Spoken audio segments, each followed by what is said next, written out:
दोस्तों, defence sector की अभी के समय में बहुत ज्यादा बात चल रही है।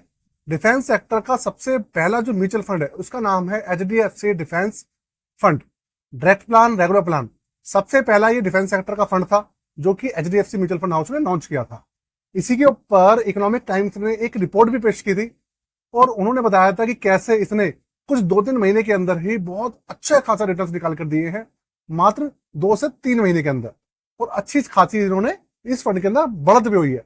लेकिन सबसे बड़ी जो निराशा की बात थी ना, वो ये है कि इस फंड के अंदर जो लमसम वगैरह है अभी एचडीएफसी ने क्लोज किया हुआ है।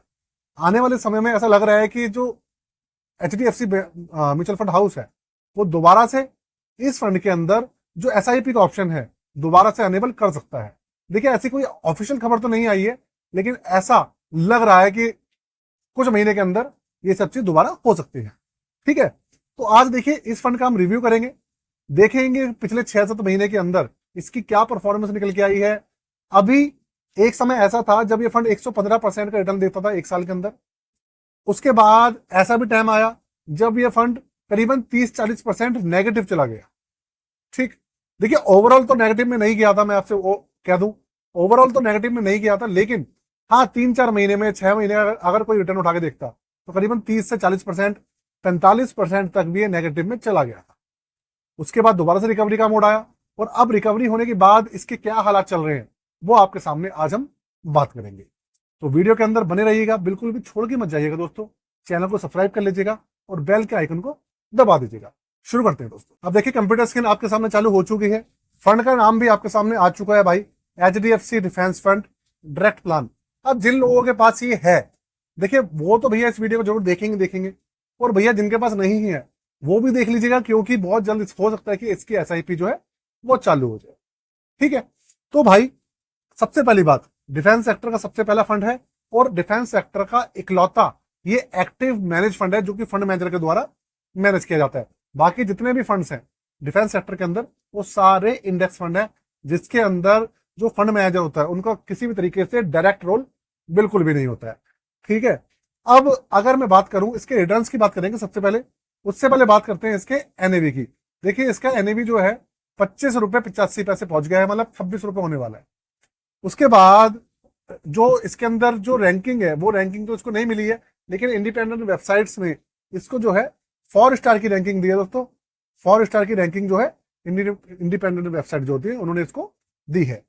उसके अलावा अगर मैं बात करूं इसके दूसरे डेटा की, सबसे पहले मैं चलता हूं इसके रिटर्न्स के बारे में। रिटर्न्स देखते हैं कि भैया कैसा निकला गया, क्योंकि मेन चीज वही है। तो देखिए रिटर्न्स के अंदर अगर मैं बात करूं तो पिछले एक साल के अंदर, एक साल की बात करेंगे तो सिर्फ 13.44% का रिटर्न है। अब आप सोचेंगे यार पिछले एक साल में तो 13.44% का रिटर्न है, ये कैसे होएगा। अब देखिए आप, और 6 महीने में कितना है, 12.83% का रिटर्न। उसके बाद देखिए आप 3 महीने में 45% का रिटर्न और 1 महीने में 15% का रिटर्न। तो आप देखिए 3 महीने में, 1 महीने में कितने जबरदस्त रिटर्न इसने निकाल कर दिए हैं। और ये जो 6 महीना और एक साल में जो आपको रिटर्न कम दिख रहे हैं उसका कारण ये है कि इस फंड के अंदर मैं बता रहा हूं ना आपको 40-45% की गिरावट भी आ गई थी। तो ये जो पॉजिटिव रिटर्न आपको दिख रहा है 6 महीने का और एक साल का, ये वो जो नेगेटिव चला गया था उसको एडजस्ट करने के बाद पॉजिटिव आया है।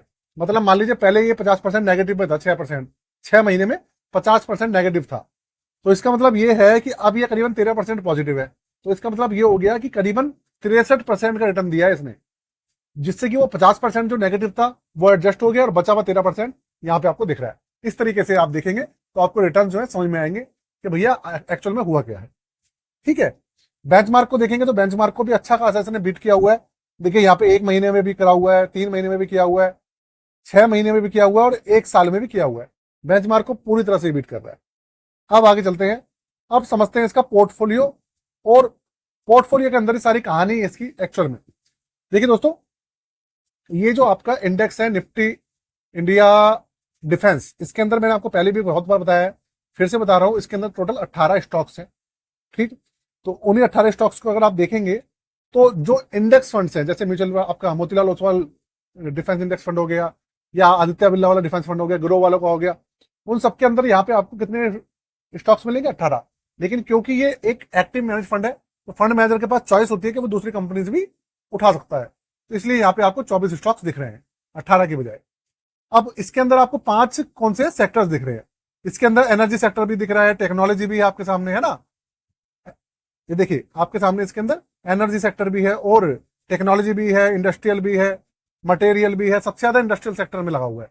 इंडस्ट्रियल से ये मतलब नहीं है कि भैया वो डिफेंस नहीं है।